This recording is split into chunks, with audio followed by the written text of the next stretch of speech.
Assalamualaikum warahmatullahi wabarakatuh. Perkenalkan, saya Wingka Anjani dari kelas 1M dengan NIM 2021143483. Mata kuliah pengantar pendidikan, dosen pengasuh Dr.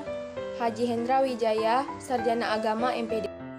Pendidikan sebagai sistem. Istilah sistem berasal dari bahasa Yunani sistema yang berarti sehimpunan bagian atau komponen yang saling berhubungan secara teratur dan merupakan suatu keseluruhan. Sistem merupakan istilah yang memiliki makna sangat luas dan dapat digunakan sebagai sebutan yang melekat pada sesuatu. Suatu perkumpulan atau organisasi adalah sebagai sistem, yang kemudian orang menyebutnya dengan istilah sistem organisasi. A. Syarat-syarat berdirinya ilmu pendidikan. Syarat-syarat berdirinya ilmu pengetahuan. Ilmu pengetahuan adalah suatu uraian yang sistematis dan metodis tentang suatu hal atau masalah. Syaratnya, ilmu pengetahuan harus ada objeknya. Adapun objek ilmu pengetahuan adalah objek material dan formal. Objek material adalah bahan yang menjadi sasaran suatu ilmu pengetahuan, sedangkan objek formal adalah sudut pembahasan suatu ilmu pengetahuan, misal ilmu jiwa dan ilmu manusia. Kedua macam ilmu pengetahuan itu mempunyai objek material sama, yaitu manusia, akan tetapi objek formalnya yang berbeda. B. Ilmu pendidikan sebagai ilmu normatif, teoritis, dan praktis. Ilmu pengetahuan normatif merupakan ilmu pendidikan yang merumuskan kaidah atau pedoman atau ukuran tingkah laku. Sesuatu yang normatif berarti berbicara tentang baik buruknya perilaku manusia. Ilmu pendidikan merumuskan peraturan-peraturan terhadap tingkah laku manusia untuk mencapai keteraturan hidup.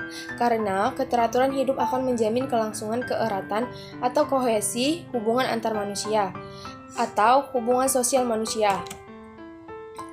Ilmu pendidikan bersifat normatif, berarti pendidikan juga bersifat praktis, karena pendidikan sebagai bahan ajar yang patut diterapkan dalam kehidupan, sehingga pendidik bertugas menanamkan sistem-sistem norma tingkah laku manusia yang dibanggakan, dihormati, dan dijunjung tinggi oleh masyarakat, atau kondisi sebaliknya akan menyebabkan anak dijauhi oleh masyarakat. Secara etis, ilmu pendidikan diarahkan untuk menciptakan kesejahteraan hidup manusia. Sebaliknya, tindakan yang ditujukan untuk menistakan atau melaratkan manusia dikatakan di luar perbuatan pendidikan. Dalam mendidik teoritis, para cerdik pandai mengatur dan mengsistemkan di dalam pemikiran masalah yang tersusun sebagai pola pemikiran pendidikan.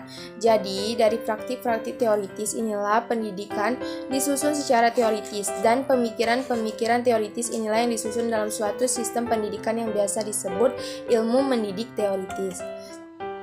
C. Cabang-cabang ilmu bantu pendidikan. Cabang-cabang dan ilmu bantu pendidikan.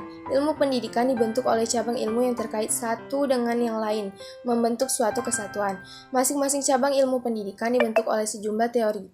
Ilmu bantu yang diperlukan dalam pendidikan antara lain ilmu biologi, misalnya embriologi, anatomi, fisiologi, dan lain sebagainya.